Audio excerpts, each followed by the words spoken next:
here as always with Tom Orr. Tom, how's it going? Tony, we are 15 floors up in a hotel room facing away from the river. I think we are safe from calliopes today, but I can't wait to find out what happens next.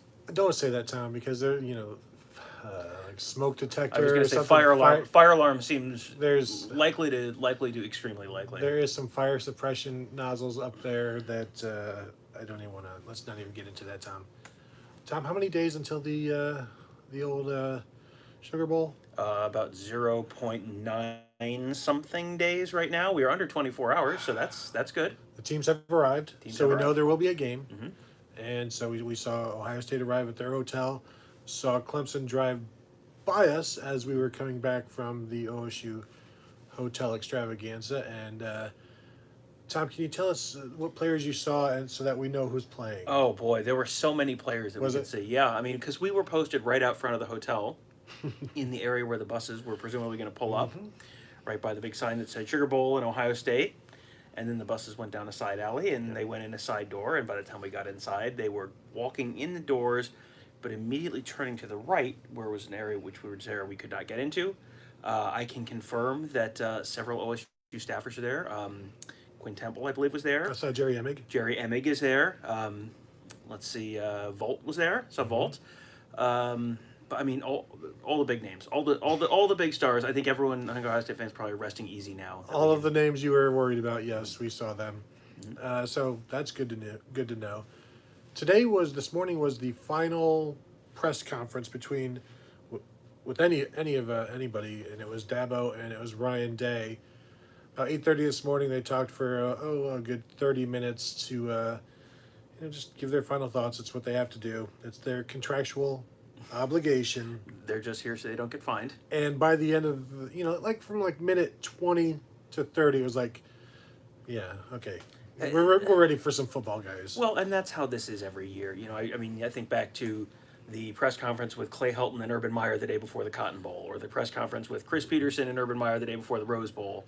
It's just, you're at that point where it's like, okay, I think we've asked all the questions that we can ask them that they will actually answer. There's plenty of questions we would love to ask that they obviously won't answer.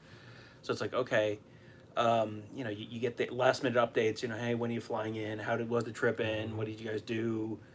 Okay, and then it's like, okay, I think we're done here. So I guess now that we're done asking questions, I guess it's time to play football. Yeah, but there was some news because this is the first opportunity to ask Dabo about Tony Elliott, his offensive coordinator, who will be staying home due to the coronavirus. So basically, like, what will the process be? And they will move their quarterbacks coach upstairs where Tony Elliott was, and he'll be calling the plays, Brandon Streeter, with help from Dabo. And that's not an unusual thing. Dabo usually has input with that as well. So I guess it's not as big of a deal as maybe we initially thought, but I still think it doesn't. I still think it's something to watch. It's something to watch, and I think the thing that you have to remember is the game plan's in. Like, this is not something where it's like, oh my gosh, what are we going to do? They've got their game plan in.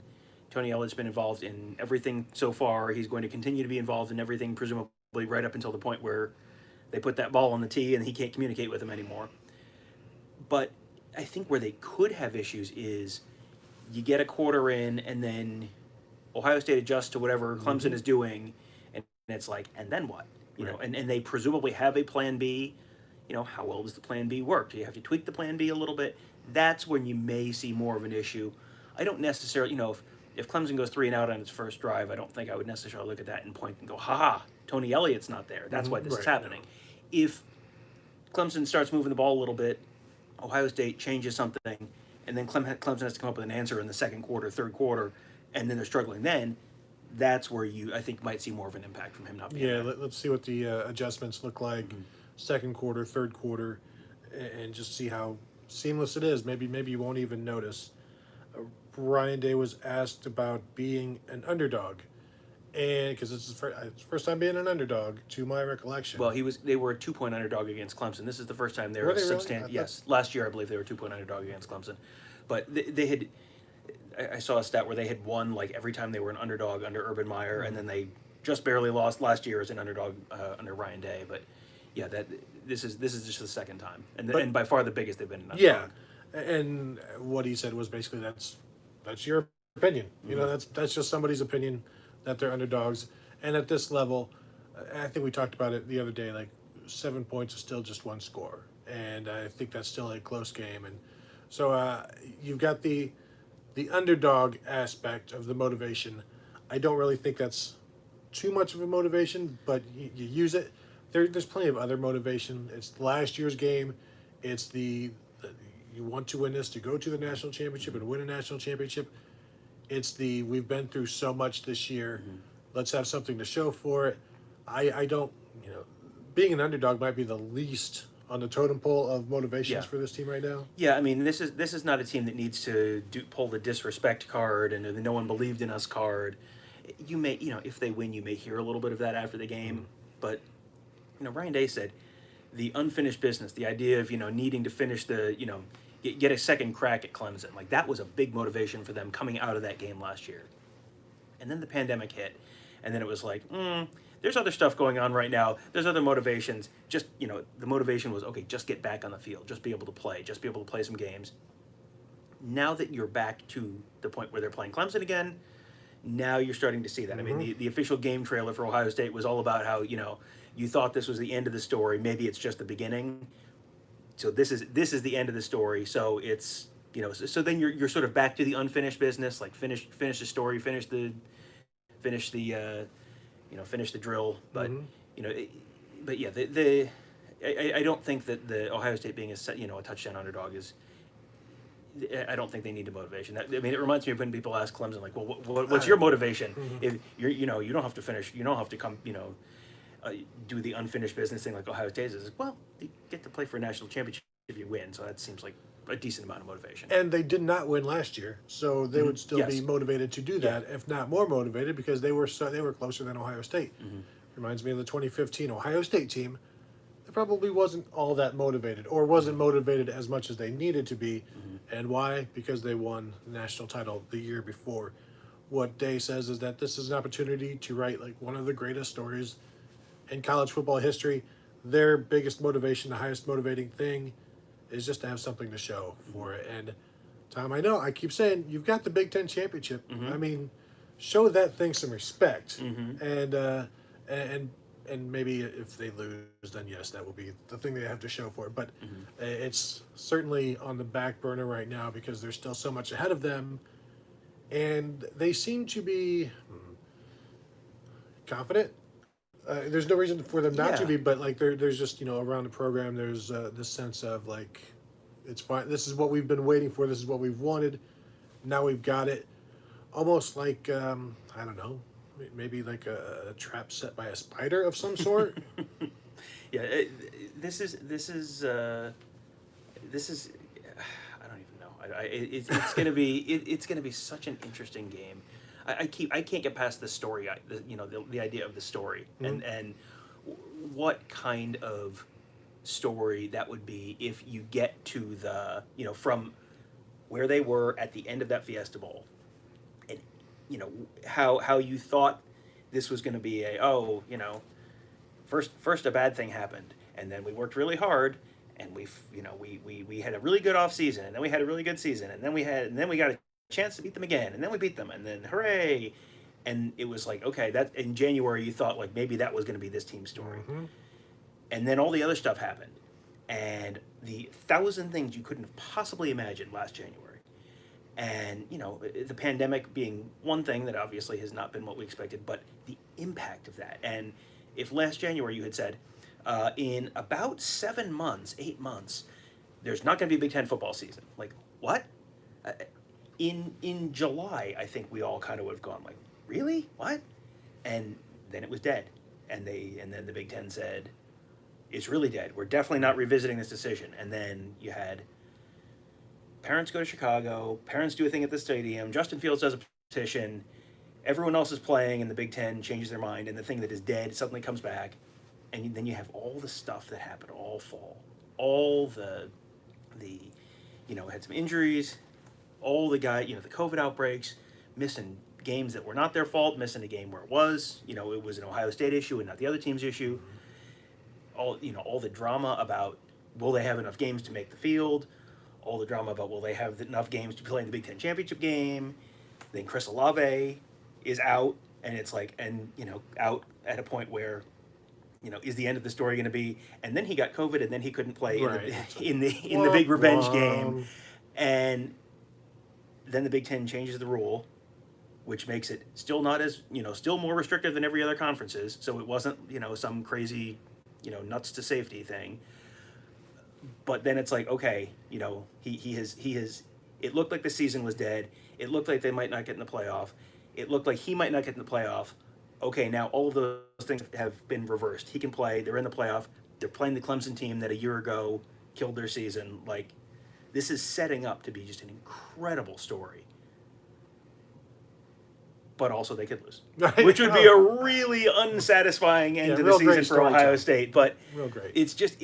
I'm so fascinated to see this game. I mean, I think it's an interesting matchup from a football perspective, but just from a narrative perspective. Like, man, this is an interesting story. Well, I remember we talked to Gene Smith a couple days back in March, like a couple days after the tournament got canceled and everything was shut down, and I was like, well, the football season's not in danger though, right?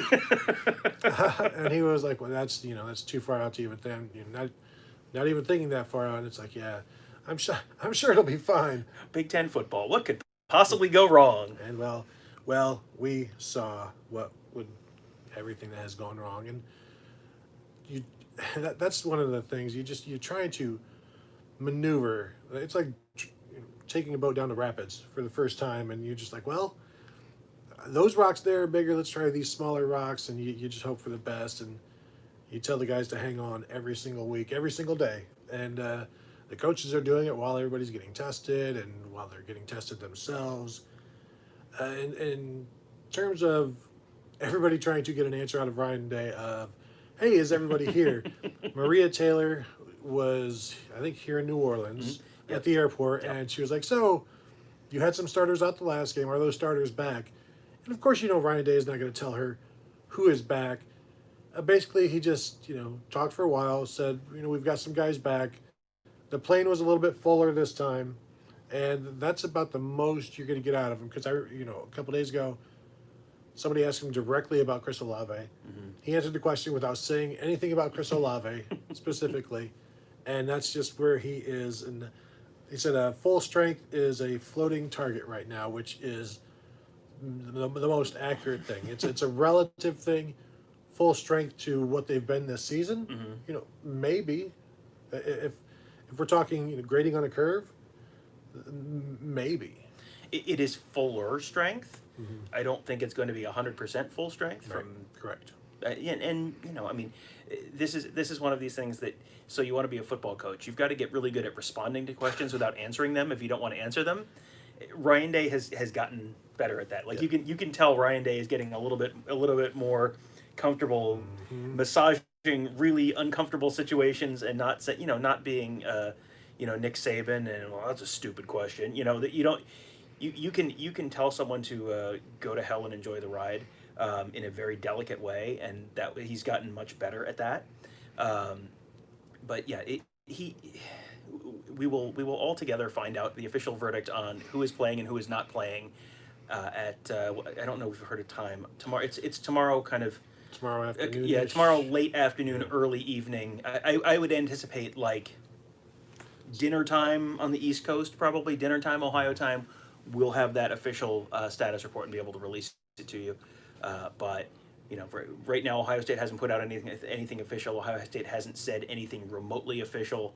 So, and I have seen a bunch of questions about, so, hey, what's the deal with this guy? And it's like, we can give you an answer that we can't really give you, or we can just ignore the question. So we're choosing door number 2. Right, and we're not going to tell you the names we've heard.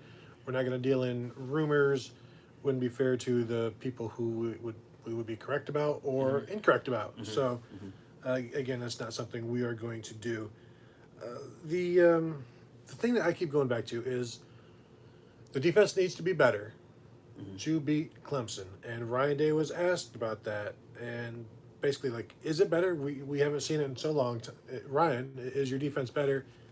And he said, well, you get better by playing games. They've only played a couple of games since the Indiana game. They've had a lot of practice. Mm-hmm. And then basically he's like, well, we'll find out against Clemson. And Yeah. I think we're better, but the true test will be on Friday. And yeah, boy.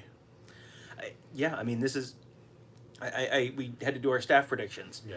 And it was like, well, I think this is maybe a little bit of a weighted coin toss, maybe not a total coin toss, but it's like 60-40 maybe. And the team that I would normally feel like I had a great grasp on where they are. Like last year, I felt like we came into the bowl game with a great grasp on Ohio State and what they did well and what they didn't do well and where the areas of vulnerability were and where the areas of strength were. And this year, it's like, I mean, I know where everyone's going to play, probably, but they might be doing a bunch of different stuff because they have, we have seen them play now once since December 5th. So basically once in a month. Yeah.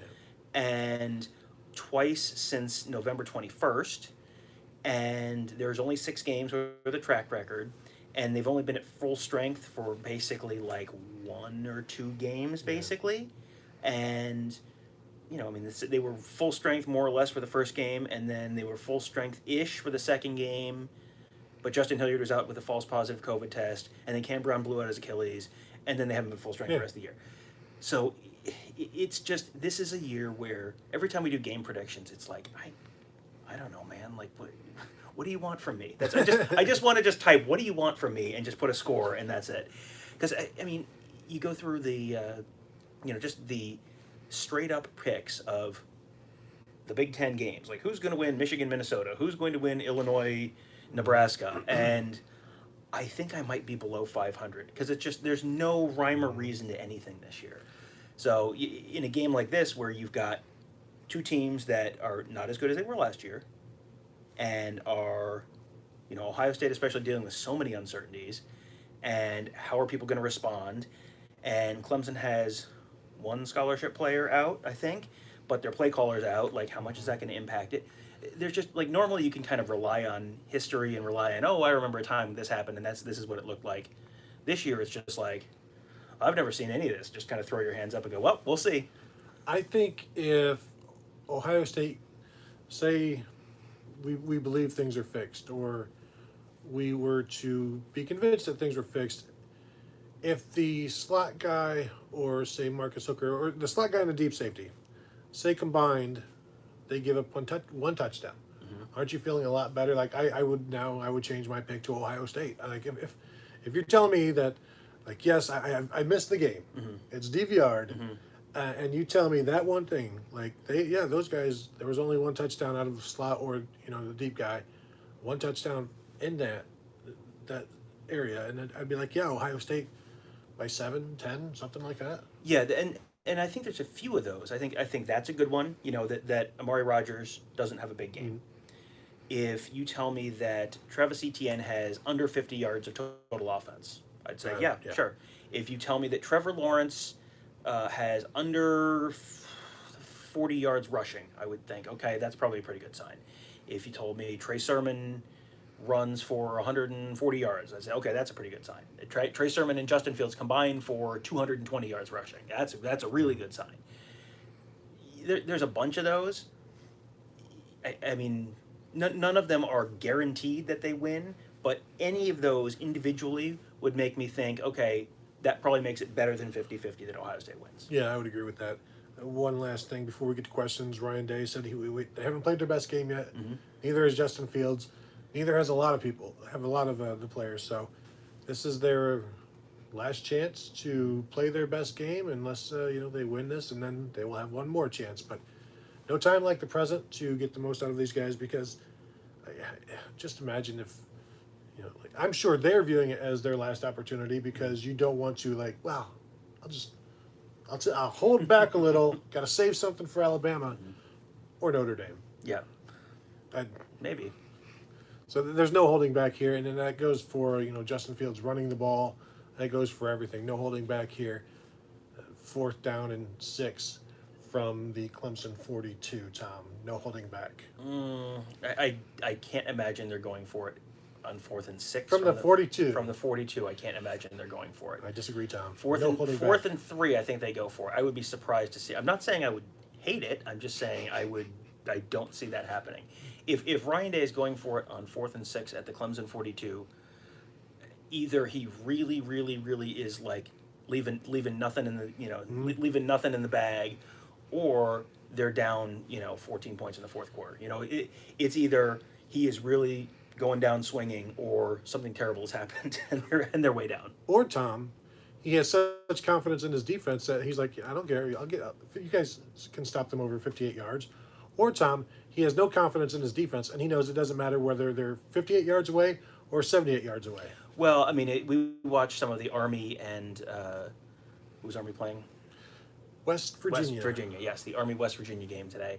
And West Virginia onside kicked it in the middle of the third quarter after scoring, and it was because Army had just gone, 16 plays, 8 minutes, and West Virginia was down, and they're like, well, we can't give them a ball again because they'll run another 8 minutes off the clock. So, yeah, I mean, I think there will be a play like that. There's going to be a fake punt. There's going to be an onside kick at a time that's not an obvious onside kick.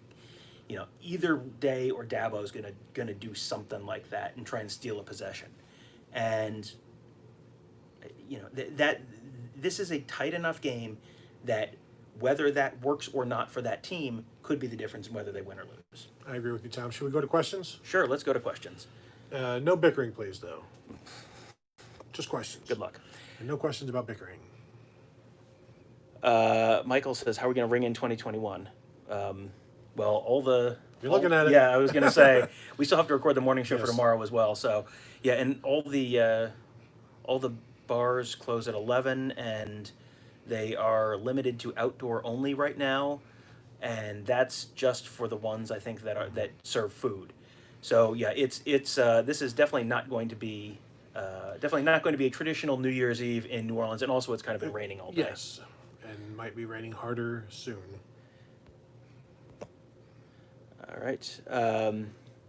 Michael asks our take on the end of the Mississippi State Tulsa game and what sanctions both teams could be facing. Sanctions, I'd worry about legal sanctions instead of just NCAA or conference-wide. But I would think each of those players who are still coming back, I mean, a suspension for like each blow or each 2 blows, because and there are some dudes that probably shouldn't be playing again, but I don't know that you want to punish an entire season based on one thing after the season or after a game, but if you're going to, this would be one of those games to do it. Yeah, and I number 4 from Mississippi State, like, boy, the guy who like karate kicked the Tulsa guy when he was down on the ground and then ran away, like that was not a profile and courage moment right there. Craig says, if Rodgers hurts Ohio State early and often, do you feel like there's any chance they move Wade inside? Think he's even been talked about, or do they roll with the norm throughout? I don't think so. I mean, I think they'll play more zone, right? Move, shuffle linebackers around a little bit to maybe give them a little help. I don't expect to see. Yeah, I guess at this point, if they did, they'd have to move Marcus Williamson outside, or maybe this is where we finally see Legend Cavazos or Ryan Watts. But I'm still expecting Sean Wade to stay outside because there's been no talk about it. Nobody's asked about it, and if we did ask about it, they would say nothing about it. Right, exactly. And yeah, Vinay says play more zone, and keeping Williamson on an island is a large risk. Need Proctor to play back and not let anyone pass. I mean, yeah, that's. Make him earn it. Yep. And then crunch down in the red zone. Vinay says Barron is back. Saw the pick on Twitter. And Cheryl says big task with defensive backs. Yep. OG Buckeye. Any chance Trevor Lawrence opts out? Nope. Has anybody sent him like a mock draft or something? Does he know? Yeah. Do you realize, sir, you could be the number 1 pick? Does he have the internet? Yeah. Mecca says, can't take the foot off the gas, have to stay aggressive. That includes running the ball. Yeah, I mean, they need to, you can't kick a bunch of field goals. Right. You can't punt and play for field position. They've got to score win points. by a lot. Yeah. Let's See, scrolling through. Winning by a lot would be better than just winning by 3, Tom. You know what? I don't think they really care. I think the But I'm margin. saying, I think if you want to keep your foot down, Yes, yes. Vinay says no more testing. So yes, Right, correct. correct. Everyone who has landed, everyone on both teams who is here, as long as they are not, I mean, presumably. Here's the thing: just because you saw a guy doesn't necessarily mean he is 100% sure he's going to play. It means he didn't test positive for COVID before they got in an airplane. and he could still be on the reacclimatization. Correct. Yes. So you could, you can be out of that, They'll out of still that be on the 14-day sideline. or the 10-day thing, but Or still. yeah, if they're contact traced. Yeah. Also, Clemson's last day of testing was on Wednesday. Ohio State's last day of testing was on Thursday. Mm-hmm. Kind of, no, I wouldn't say shady. Just they should be able to stop the testing at the same time. Yeah, no, they are. Yeah, and this is again like this has been the whole season has been. Hey, there's a slightly different rule for each conference, and everyone's playing with slightly different parameters, which is, I mean, that's kind of fine if you were just playing the Big Ten all year. Ryan Day said, well, everyone's dealing with the same stuff. Well, okay, now Ryan Day's not now everyone's not dealing with the same stuff. You asked him about that this morning. What did he say? Well, he said it is kind of odd that there are different protocols for different conferences, but then he was like, I'm tired of talking about it. At this point, the goal is to have a clean field, and they should have a clean field. And so, regardless of whether or not Clemson players were out on Bourbon Street last night, it's not like they can spread it within 2 days of having it. Vinay says Justin Hilliard is the key to containing ATN. I mean, it's going to be interesting to see how they go about that, because I think it could be Baron Browning. I think it could be Justin Hilliard.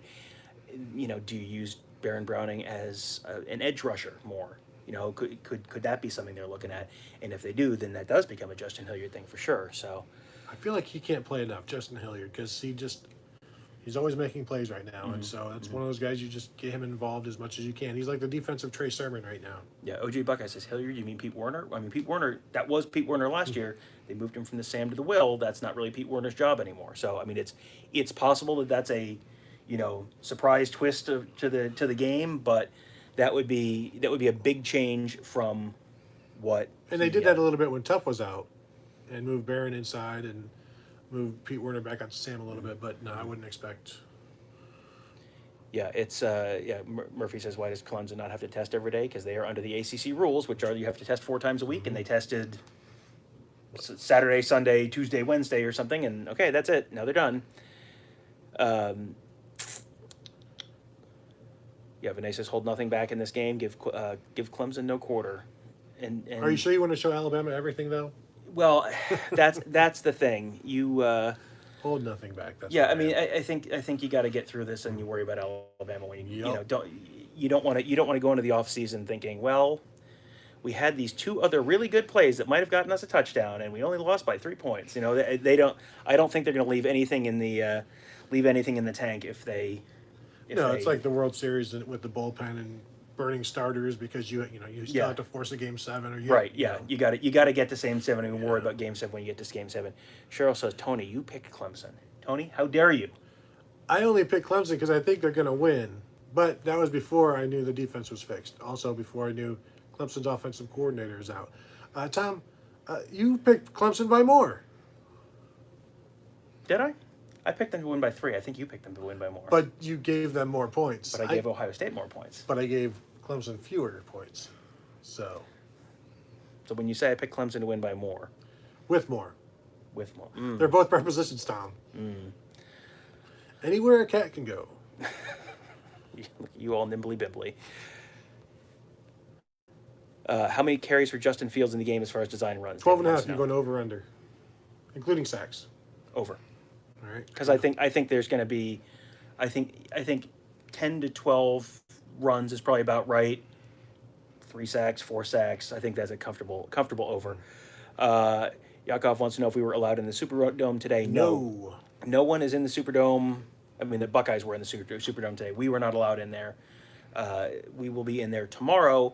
I saw someone at some point. I saw one of the questions scrolling by that someone asked if we were going to be in the stadium. Yes, Tony is in the press box tomorrow. I'm down in the first row of the seats behind the end zone shooting photos. So we will be in there we'll run through what our game plan is for tomorrow. You're gonna Good. see. I can't wait to find out. You're gonna see a lot of us tomorrow, if you choose.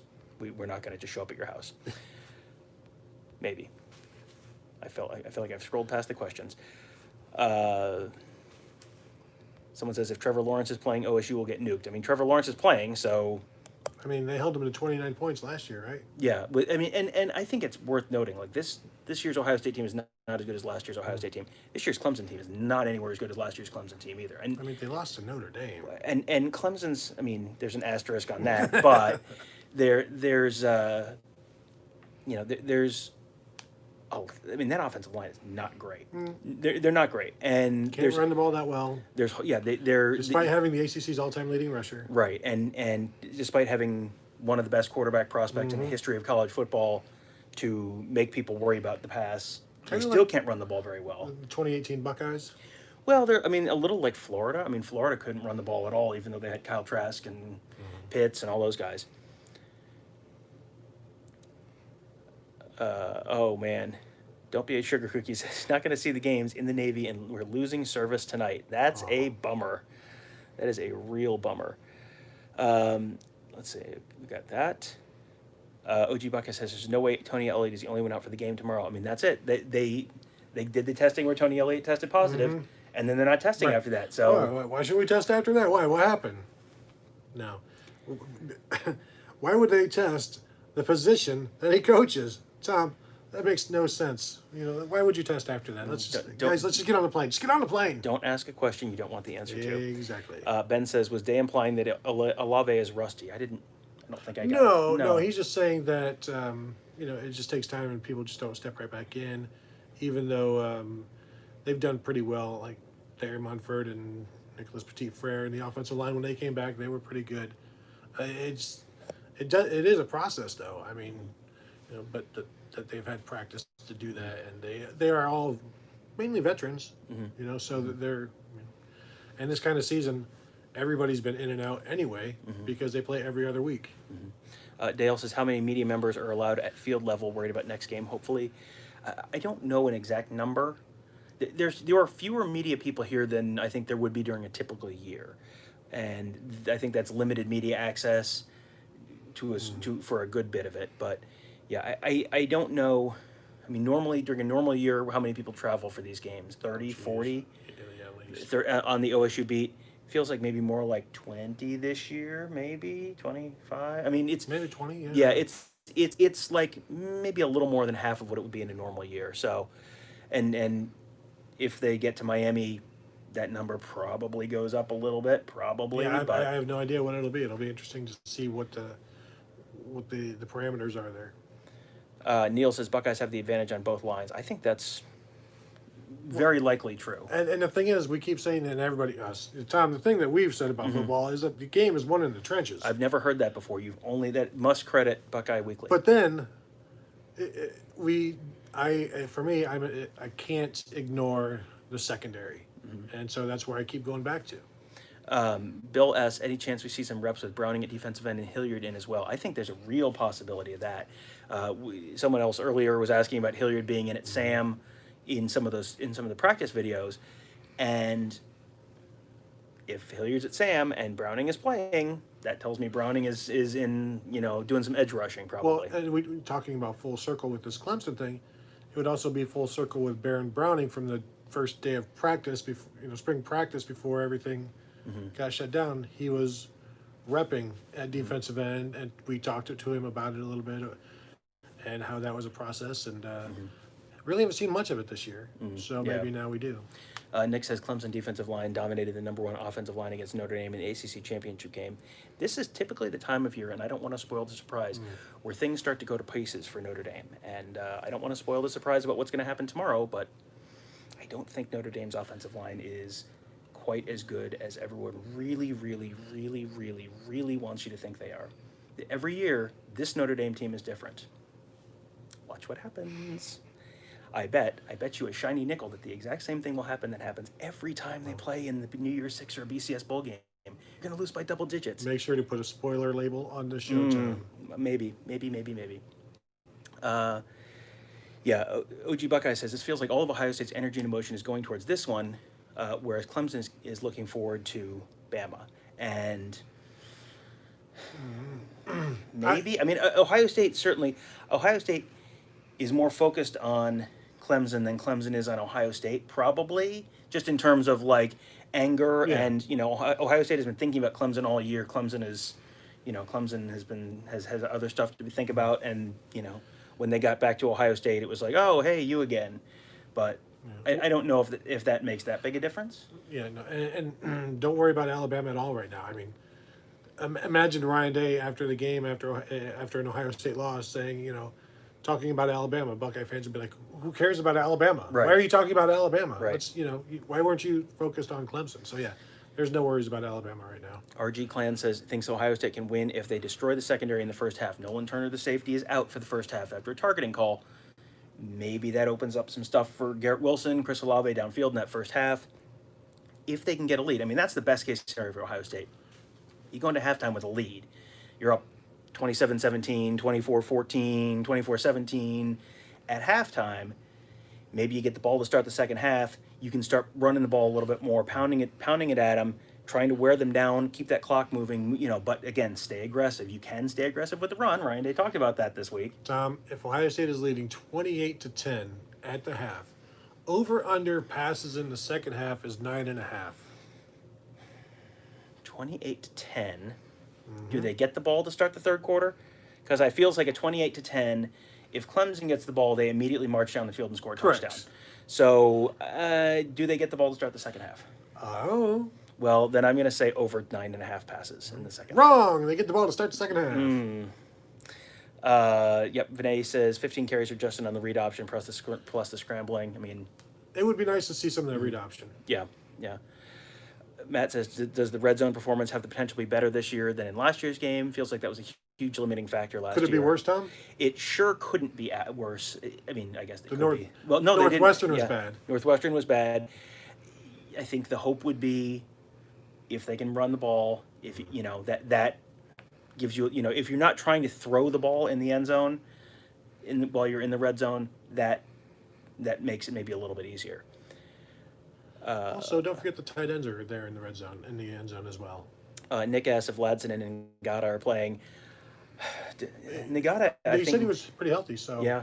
Clemson is treating the injuries the same way Ohio State is. We'll get an availability report officially from them. Ngata, I think, was. We talked to one of our buddies who's a Clemson writer. I don't remember if he thought for sure he was playing or not. Yeah, he was trying to get an answer, and there wasn't. Yeah, an answer. there wasn't an answer. Even the Clemson writer was not sure. So, Rob H says, will they stick with the run game if it's effective and resist the urge to force the ball deep too much? I think they need to limit Clemson's possessions. I agree they need to limit Clemson's possessions, but I still think he's going to throw the ball, even if the run is successful. Because, Tom, that is the best time to throw the ball, which is the catch-22 of it. The running game is good, so keep running, but that is the absolute best time to throw the football. You just have to execute. Worker B asked, Jamison Williams ranked 414th out of 435 wide receivers in Pro Football Focus. Why is he starting? I mean, because Ohio State thinks he's the third best option they have, and they want to run a 3-receiver set. And, I think some of that, sometimes Jamison Williams is open, I think, and is not getting looked at through the progressions. I think that's part of it. I don't even know how you can rank him. I don't know how they do it or what they're looking for. Because are they saying he's not getting open, or is it he's running the wrong routes and they don't know what routes they're running? So you take that Pro Football Focus always with a grain of salt. It's good to have information, but it's not the end all be all. But again, I would like to see him catch the ball and do something with it. But again, he has to do the correct things and run the right routes, and he's a valuable deep threat in clearing out the offense, but also, Tom, he's a valuable deep threat. Just try. Yeah. Blake says Clemson might be better this year. Lawrence is better. Etienne is a receiving threat now. I mean, Etienne was a receiving threat last year. The offensive line receiver is not as great, which strong agree. Defensive is much better, especially the front seven. I mean, this Clemson defensive front is not. This is not the 2018 Clemson defensive front. Everyone I think wants to make it sound. And it's not. It's like they're fine. I think think they're fine. I think when you're starting two true freshmen, you're Right. let's see how Yeah. that goes. No But- matter how good they are, that's Yeah. still not great. And the defensive backfield is not great, and there are several areas where they're not as good as they were last year, like substantially not as good. So yeah, it's going to be interesting. Is there any type of Yakov asked if there's any type of game atmosphere in New Orleans? Not really. I mean, we've seen a couple people here and there. Like normally when you go to a bowl game, you just see It's just seas of people. seas of jerseys and t-shirts and sweatshirts and fans of both teams together, and they're yelling at each other in bars, and none of it. Like it's like, oh wow, hey, there's an Ohio State fan. Oh look, there's someone in a Clemson sweatshirt. Wow, that's crazy. It is not. This is very different than a typical New Orleans. Yeah, we saw some Ohio State fans at the hotel, and there were, I don't know, maybe 15, but I think some of them were also possibly family members. So it's not many. David asks how we see the carries divided between the Ohio State running backs. Trey Sermon is going to be the bell cow tomorrow. Yeah. That's Over under 22.5 carries. See, if they're winning, I think it's way over. I think he ends up with 30 carries if they're winning. I'm going to say over just because I think it's going to be close enough that they're not going to get away from the run. So, Morning Flowers wants to know if it's snowing there. No, there was a big thunderstorm coming through earlier here today, but no. No, it's still 70 degrees, sadly. Let's see. OG Buckeye says, hopefully Sermon gets all the carries or I will cry. I think they will let him run. I would not. And Master Teague was seen in the video yesterday or the day before. Yes, he was So- in a photo or a video at some point. Yeah, he had a helmet on in practice. So But again, Mayan Williams, not a bad option. Brandon wants to know. He said I had a Newark Generals jacket on in one of my videos. True fact. I coach my son's hockey team. That's the Newark Generals are the youth hockey organization up through high school in Newark, Ohio, and lovely Licking County, Ohio. So Go Generals. go General. Excuse me, we say roll Gens. Show a little respect. Yes, I spend my summers at the softball fields and the winters at the ice rink. This is how it goes. Morning Flowers wants to know if we had dinner yet. Yes, we. Everything's kind of weird and shut down, and we just went to Mother's is right down the street. We went back and had another po' boy and jambalaya, and it was delightful yet again. Oh. Yeah, Mark says got to keep the rock on the ground, keep Lawrence off the field. Easier said than done. Might need Fields Sermon to run it 40 times combined. I think 40 That's a pretty times. good number. I think that's pretty much exactly the number because I think you're in that 25-ish range for Teague and the 15-ish range for Fields. That's I think moving that's the chains. That's moving the clock. I think that's a pretty good. I think that's a pretty good guess. Dale wants to know if you're going to shave your head if Ohio State wins. No, No, get a sunburn on your head in Right, Miami. yeah. That wouldn't be good. terrible.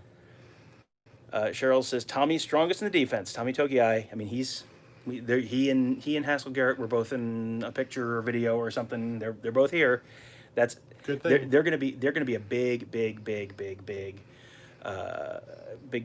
Against the pass, against the rush and the pass. yes. OG Buckeye wants to know who is typing for Buckeye Scoop. There are Buckeye Scoop comments in here. It's neither of us, but the nice thing about Buckeye Scoop is there are a million of us. So Yes. it's someone. Mark, Kirk. I'm gonna guess Kirk, but that's just a guess. Let's see. Blake says anyone who thinks Clemson's defensive line is just okay is an absolute idiot. Thank you for your feedback. Did we say just okay? They're fine. mean, They're they've got- good. I just said they're not as good as last year, Right. and they're not as good as 2018. Okay. You idiot. I know. I'm the worst. If they were that great, they wouldn't have given up 9,000 points to Notre Dame the first time they played. Oh, that's right. That did happen. It did. And again, let's be fair. They were missing players. They were missing a couple of players. If your defensive line is super dominant, you don't give up 50 points to Notre Dame. And you're only missing one starter on the defensive line. I mean, Yeah, and one linebacker. yeah. But we're talking defensive line here. We are.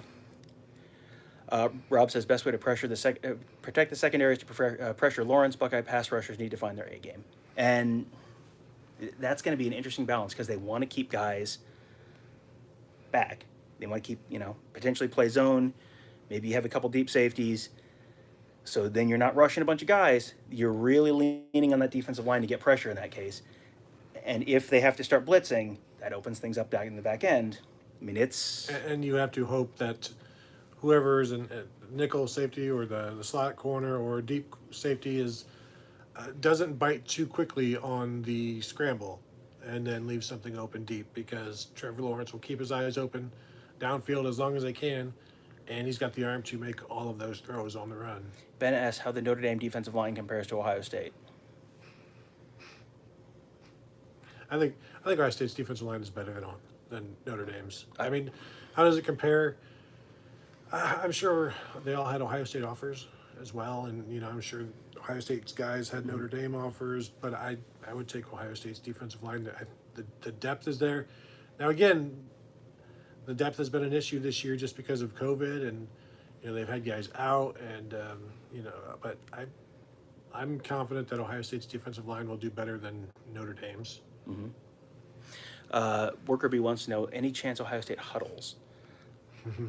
I mean, I think that one of the ways that you adjust and mess with the Brent Venables, adjustments and changing coverages and disguising things is you go fast. You go fast and you don't give him time to, if you go up to the line and you do the meerkat thing where you look over the sidelines and then now we're changing something and now we're going to signal in a different thing and then we're going to shift. That gives Clemson a chance to change what they're doing too. You go up, and they did this a little bit last year. Get to the line real quick. Get the ball, get the ball snapped. Don't give Clemson a chance to get set. Don't give Clemson a chance to disguise stuff. Go fast, and then if you're going fast, you're seeing what you're seeing. Mm-hmm. And then you just have to do that.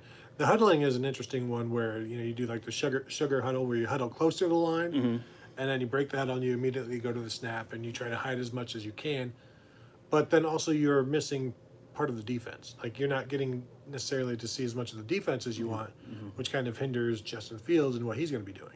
RG Clan wants to know, where does Clemson have the advantage? Where's their biggest advantage?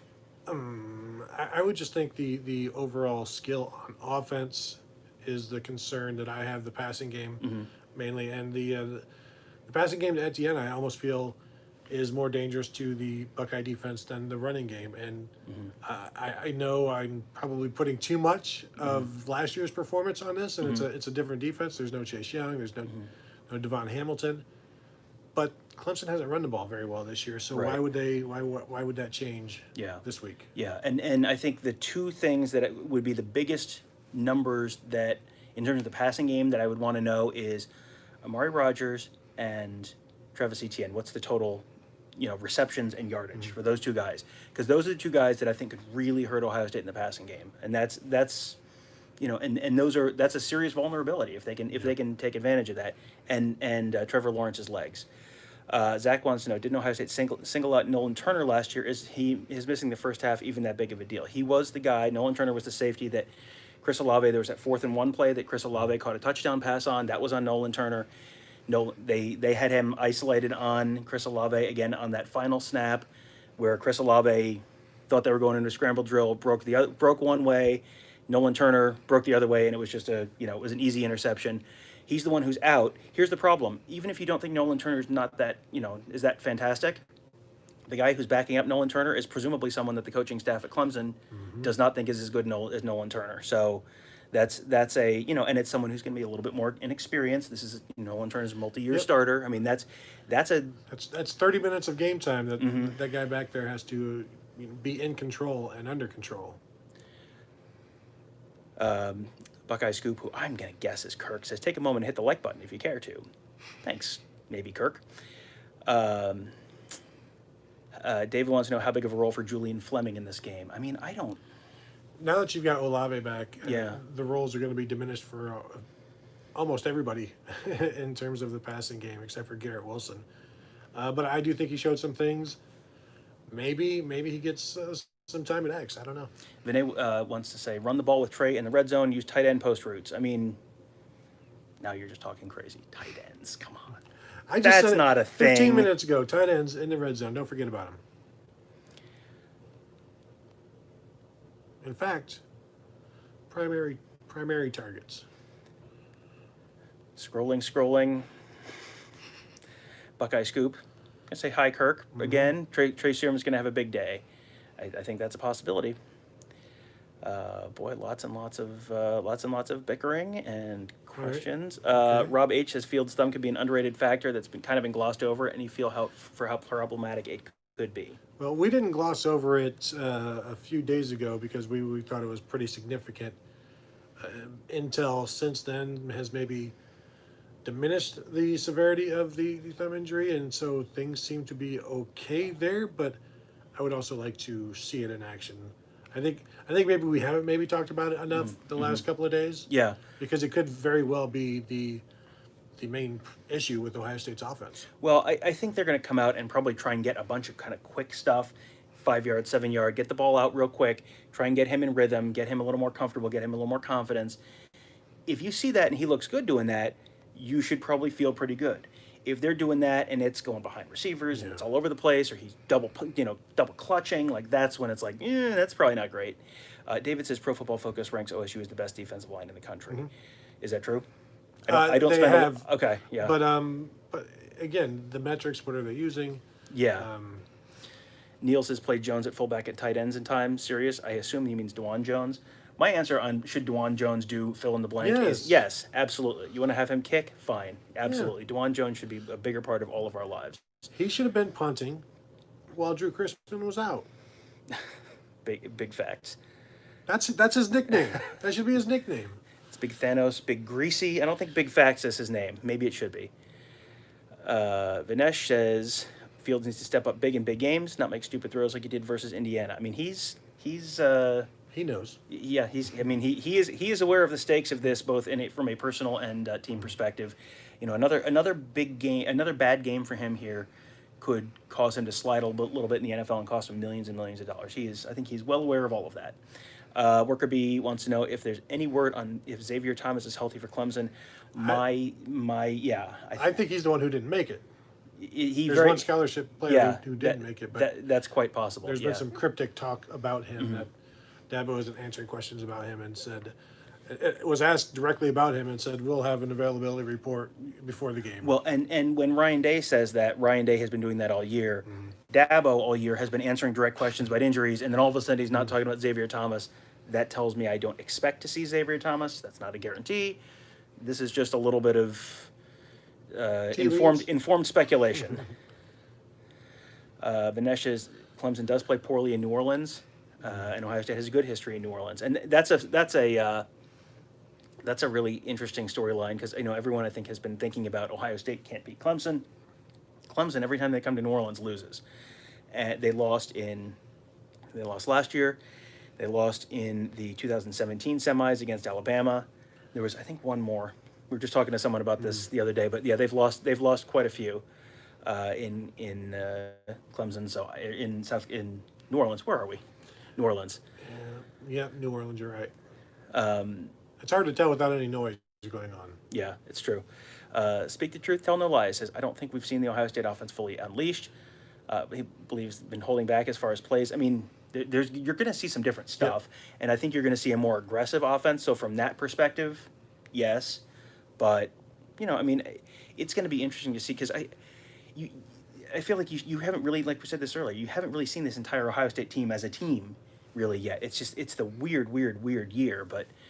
Rob H says, will we see Ohio State pick their spots to push tempo? Thought they were too slow too often versus Northwestern. Yeah, I think there will be some of that where it's just now, and it'll be planned in advance. Either they'll start out that way or they'll talk about it. They may not do it early because maybe that's what Clemson is expecting, and then you lull them to sleep a little bit, and then like the third series, you just have that planned in advance, and then you get to it. Colorado Buckeye says Buckeyes have played Clemson 4 times and never won, starting in the game where Woody Hayes was fired. And I wrote about this on Thursday. Oh, we're doing a live show. I don't have to. Sorry, I'm used to doing the morning show where I have to think about what. Okay, we're actually saying it's tomorrow. No, okay. Anyway, it's live. So yeah, I wrote about this earlier today. Ohio State has only played Clemson 4 times. Somehow they are 4 of the most consequential games in Ohio State football history. Woody Hayes gets fired in 1. The second one was the only time Ohio State in history has ever scored 35 or more points and lost. They are 340, 1-1. The one loss was against Clemson in 2013, 2014, Orange Bowl. 2016, the Fiesta Bowl, they get shut out 31-0. That gets Ed Warner and Tim Beck fired. That brings in a gentleman by the name of Ryan Day to be the quarterback coach. About 19 months later, Ryan Day is an interim head coach, and a couple months after that, Ryan Day is the new head coach of Ohio State. Fun fact, the number of days from the day Ryan Day officially took the job as Ohio State's quarterback coach to the day he took over as the head coach of Ohio State was 1 day shy of 2 years. The amount of time from the day that Ryan Day took the head coach job to tomorrow, when they have the chance to win his first college football playoff game, is 1 day shy of 2 years. Interesting. I don't think it means anything, Numerology? but it's interesting. Are you a numerologist person, Tom? I do the 10 numbers and notes to know, so I guess sort of, but not really. See, maybe branch that into like reading goat guts and stuff like that. Like, what did the goat guts have to say about the Sugar Bowl this year? There are probably 500 people within a 1 mile radius Yes. of us right now who We're in the right would be able to place. tell us. Yes. Colorado Buckeye says biggest worry is the Buckeye team has not had enough time to gel, and I mean that's a concern. I mean, as much as Dabo Swinney wants to tell you that it's a huge advantage for Ohio State to have only played 6 games, you're in the middle of the season. You're not in end of season form if you've only played 6 games, especially 6 games as disjointed both in terms of personnel and schedule as this year's team has. Yeah, we've said repeatedly that Ryan Day would love to have 10 games under his belt going into this one, because he would know a heck of a lot more about his team, and they'd have a heck of a lot more problems fixed. And guys would have more experience, they'd be deeper, they'd be better, and yet here we are. Somehow some people think this is an advantage for Ohio State, and they're crazy. Cheryl says Granville, Ohio. I'm not sure if Cheryl is saying where I live, which facts only, or if Cheryl is saying where Cheryl lives, in which case, hi neighbor. Roll Gens! That's Newark. Come on. There's not a Granville hockey team. Try and keep up. Roll Grands! Let's see. More dang Grands. No? JJ, I can't believe we have to do another podcast for you. Goodness. JJF Yeah, says, I said let's just go 30 minutes on this one. we don't go short No, on these. it's JJF impossible. says, well, the listeners keep asking good No, questions. I'm saying we couldn't do it anyway. I mean, like that. Turns out there's a lot to talk about I this know. week. Who I knew? like it. JJF says, any possibility of Lathan Ransom getting any more playing time? I think so. I think so. I mean, I think that's a it's time. real possibility. Yeah, I mean, we've been talking about him for a while, and Legend Cavazos before him. Saw Ryan Watts in a tweet photo today. I'm not looking for him, but yeah, it's time to see some of these guys. This is Game 7 is like when you start to see, like, that's when Chris Olave began to emerge and get just a little bit more responsibility. It's going to be a lot of responsibility to ask any freshman to do anything of note in this game, but desperate times. Clemson fan says Fields is ranked 103rd against the blitz. He can't handle pressure. Overrated. I mean, I guess we'll see. He did. He has had good games and he has had bad games. Other teams have tried to blitz him and he's been fine. So I'm wondering, does that mean you would take 102 quarterbacks ahead of him? Maybe not. 50? Maybe not. 12. Maybe Tom. not. Okay. Edmund says thinks Field needs to run it instead of sitting in the pocket until it collapses and he gets sacks. I mean, he does probably need to look, go through a couple reads and then go. And that's just I don't know if he's going to be willing to do it. He needs to be smarter about throwing the ball. And if you're going to throw the ball away, that's fine. But any possession, any down that ends with an incompletion is a good down. yeah, that's not necessarily true. Clemson fan says Clemson lost to LSU in the national championship in 1947, and since LSU only wins the national championship when the game is played in New Orleans, therefore that must have been in New Orleans. Thank you. Stop playing LSU in New Orleans. I mean, that seems like really good advice, because Just that's don't do it. the only way LSU wins the national championship is when they do it in. like, imagine OSU gets Clemson in the place that Clemson can't win. Like, what luck for the Buckeyes? Austin wants to know what our prediction is. I picked Clemson 38-35. You picked, I don't know. I think it was 31-27 Yes, Clemson? Clemson 31-27. Yeah, we have a really interesting mix on our staff picks, because there's, I think, 9 of us that did them, 8 or 9, and there are some picking Ohio State very big. There's some picking Ohio State small. There's a number of us picking Clemson, it's kind of a really interesting mix. And we're all people who have spent a lot of time looking at Ohio State football this year, and it's a really interesting season to try and figure out like what like I said earlier, you normally know what you're looking at this time of year. I don't know that we really know for sure what we're looking at with some of the Ohio State I put a teams. poll on Twitter for Buckeye fans. What are you expecting? It was Ohio State by like 1-3, Ohio State by 4-7, Ohio State by 8-50, and then Clemson by 1 or more. And about 31% said Clemson. So, Yeah. Vinay says they need Latham Ransomman, have more faith in him, and then he says Caballos. I assume he means Legend Cavazos, Yes. but Legend Cavazos really. I mean, that would be Autocorrect. that would be a real out of nowhere to see Legend Cavazos. Nowhere, to see him. I think if you were going to see him, you would have seen him already. Well, very but likely. How many games have they had? Well, that's true, but this would be a very. I mean, I expect yeah. Ransom more than Cavazos Yeah, because yeah. Cavazos has not. I don't know if he's played at all. Yeah, not well. He was hurt at one point, Right, and yeah, I mean that's a tricky thing. Again, normally, like you would have seen enough in the non-conference portion of the season and some of the blowouts during the year to at least sort of have an idea where he was and how much they trusted him, and we haven't had the opportunity to see any of that this year. So, question mark, question mark, question mark. Jam Don says if Hickman is healthy, I think him and Ransom have big games. I mean, he's the other guy who's in that safety mix, Ronnie Rocket Hickman, who's another guy who I think He's played more than Ransom too. he has. He was one of the guys who was out for Northwestern, right? Yes. Yeah. Yeah, they had 4 safeties out. He was one of the guys who was out for that because otherwise I think he would have been in that mix. It's hard to keep track of how many guys have been out, when they've been out, without. I mean, it's 2020, man. Am I right? Yeah. Tom, am I right? Colorado Buckeye says Ransom said looks good against Northwestern. He had a couple nice hits.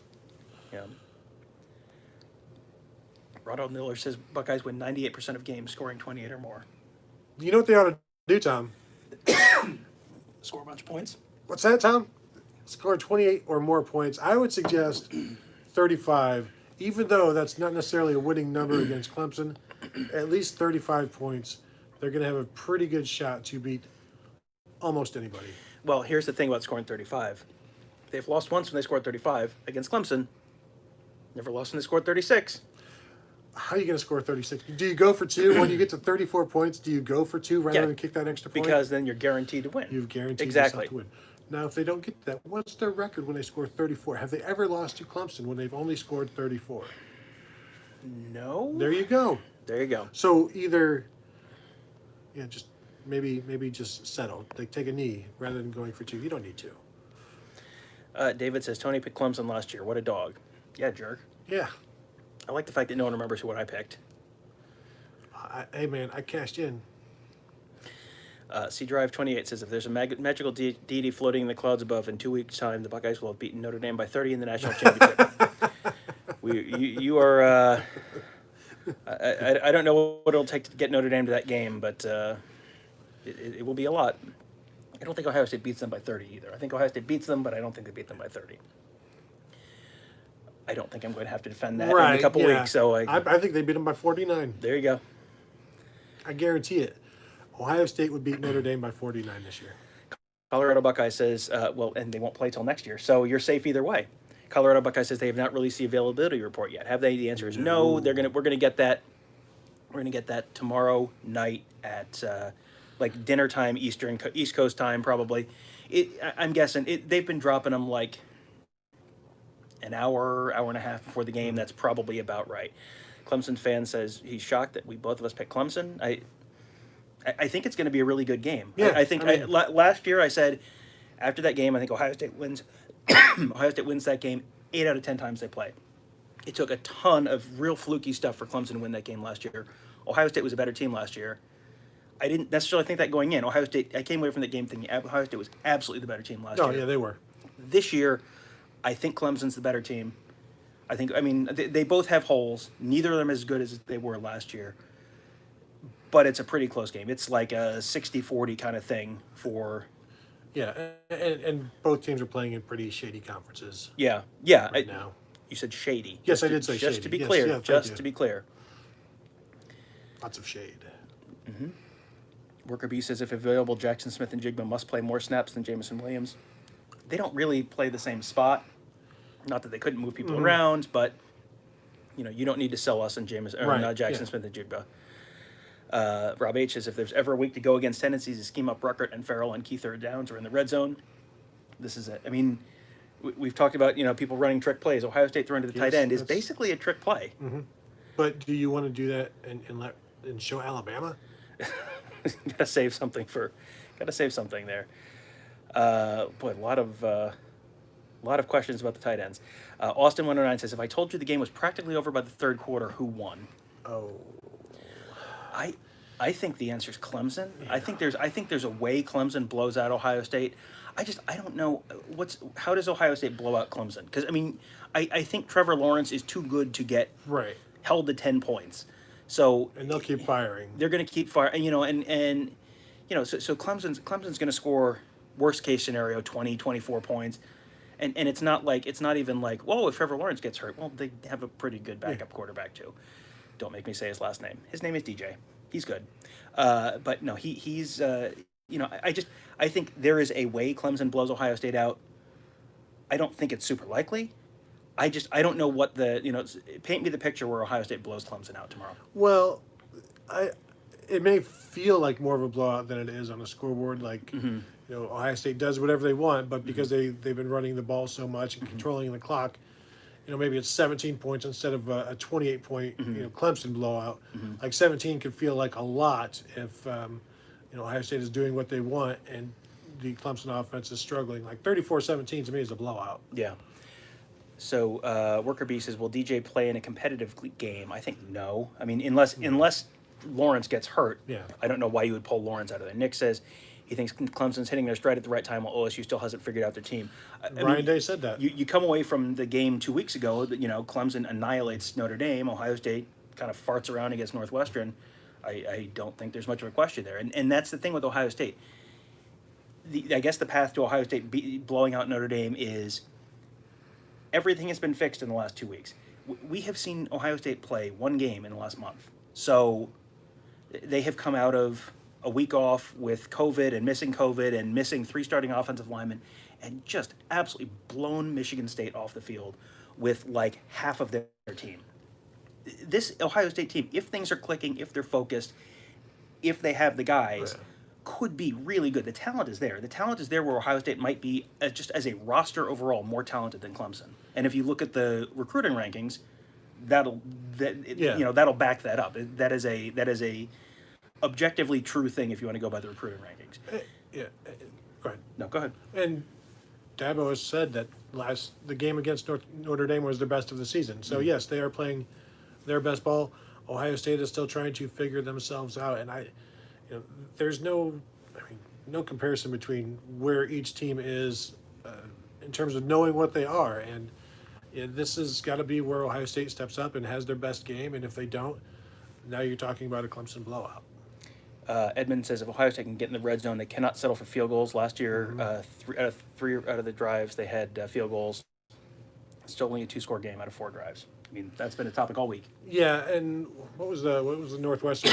6 times in there and 9 points, something like that, with a missed field goal and an interception and maybe a kneel down or something like that. But that's the one I talked to you a day or two ago. Tom, we talk a lot. If Ohio State is 5 of 6 scoring touchdowns in the red zone, that's probably a win. Anything under that, 4 of 6 is still good. Anything less than that, now you're talking like you should have done much better. Yeah, and this is a good point that Nick makes here. He thinks Ohio State has a more talented roster, but Clemson does a very good job of getting talent out of the 3- and 4-star players. That's the thing.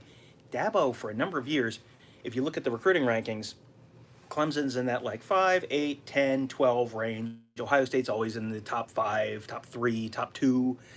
But the team, Dabo has done a great job getting that talent. Now Clemson's starting to get those big classes. Yes. They had a monster class last year.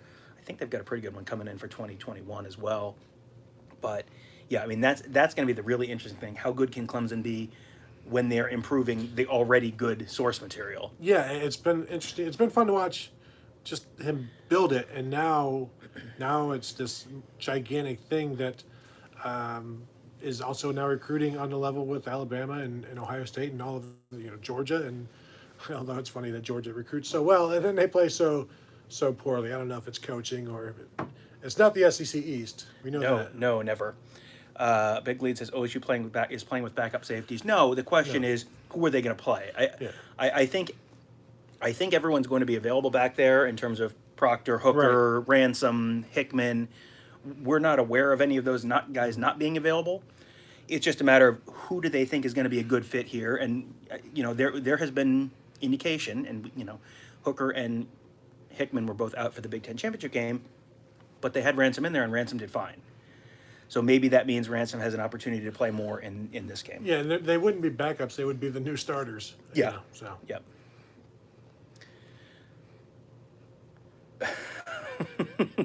Christian says, "Yes, I was coughing. Sorry, I've been talking a lot. My throat got scratchy."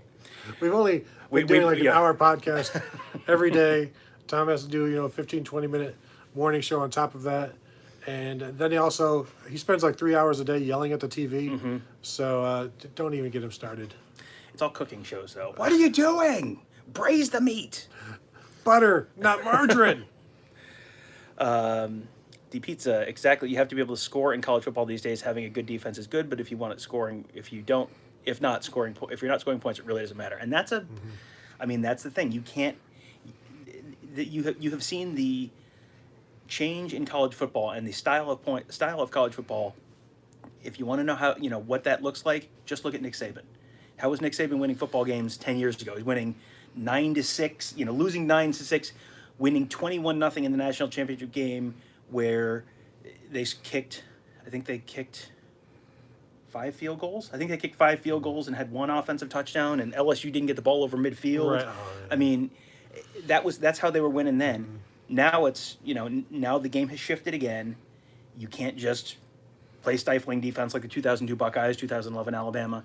You have to you've got to be when is the next time someone's going to win a national championship without scoring 40 points in the national championship game? Maybe if high 30s would be like they're going to score at least that.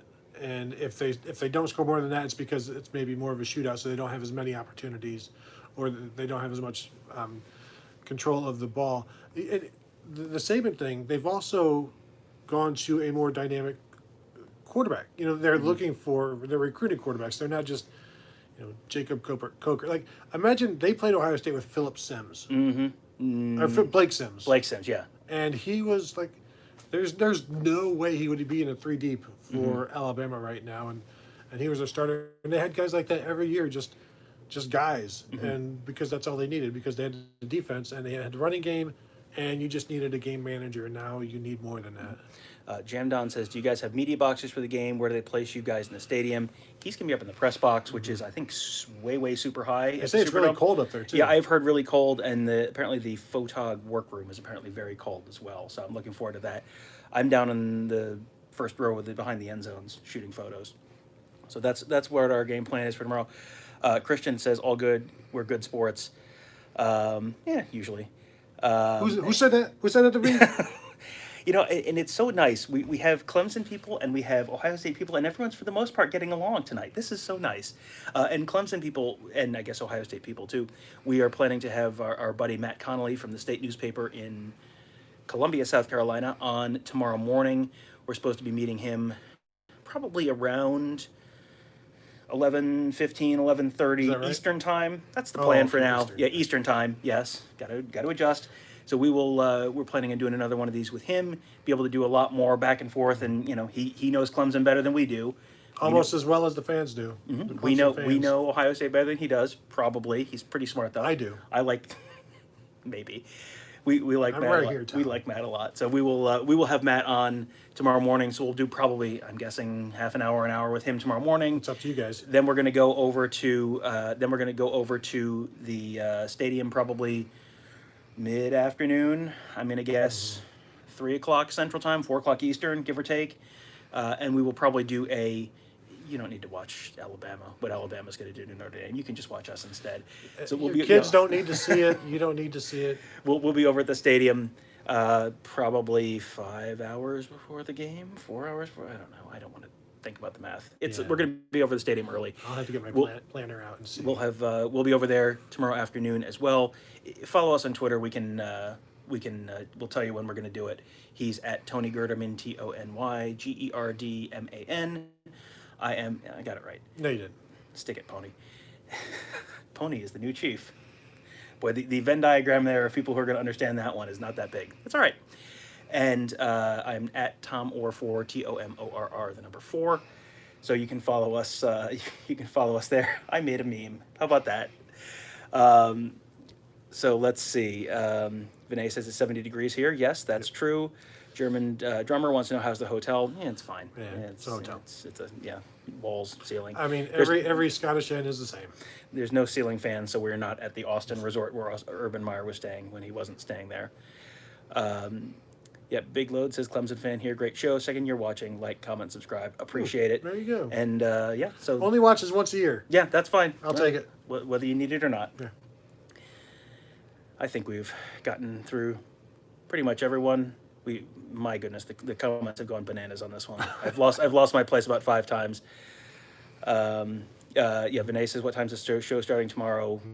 Yeah, probably. Which one? Yeah, probably 11:30 tomorrow morning, Right, and then and these all times Eastern here as I'm doing adjusting the math mentally, and then probably about 3:30 or 4 Eastern at the stadium for kind of one final pregame show, and then normally we do one inside because of the way COVID has got everything screwed up. He's going to be upstairs. I'm going to be downstairs. We're not going to be able to do it inside the stadium, so we'll do it outside the stadium. And then you don't have to wear masks because you're outside. Yeah. So that makes it a little easier to see us. But if we and do hear it us. at like 3:30, the game starts at 4. So Yeah. I mean, Yeah, yeah. we'll figure it out. Yeah, just follow us on Twitter. We'll tweet it out. Or even better, subscribe to the Right. Buckeye Scoop YouTube channel. Just hit subscribe on the Buckeye Scoop YouTube channel. Then you'll get a pop-up notification when we go live. That's actually the easiest way to do it. So, BB, all right, last question, and I mean it this time. BB says, have you guys been to Tony Pacco's restaurant? Yes, we were there in Toledo. Yes. On our way to what? Michigan State? Did we go together? Did we go to Tony Pacco's? I don't think we did. I've been there. I've been to Tony Pacco's. My wife's Separately. from Toledo. My wife is from Toledo, so yes. But What'd you have? You're not gonna believe it. I had the hot dogs. Oh, Quite good. Quite good. I had a So, hamburger. yes. No, don't do that. Anything else? Are we done? I think we're Vanquished. I just thought. Well, no, I think the listeners have defeated us. That's all right. We have a morning scoop podcast to record for tomorrow morning, and we have at least probably 2 hours of pregame show tomorrow. I think this is a big game. I think this is I'm okay. looking forward to it. I am looking forward to it. It should be fun. I can't believe it's finally here. Like tomorrow it's finally here, and it's gonna be a long day. I do hopefully have some time to get some shopping done tomorrow, Tom. So I do have to bring stuff back home that says New Orleans on it as proof that I was here, rather than just receipts. You should just have your wife watch the live streams. That would be. No, she's not really into that. No, well. No. So anyway, thank you guys for watching. Thank you all for listening, and we will talk to you many times tomorrow. Have a good one.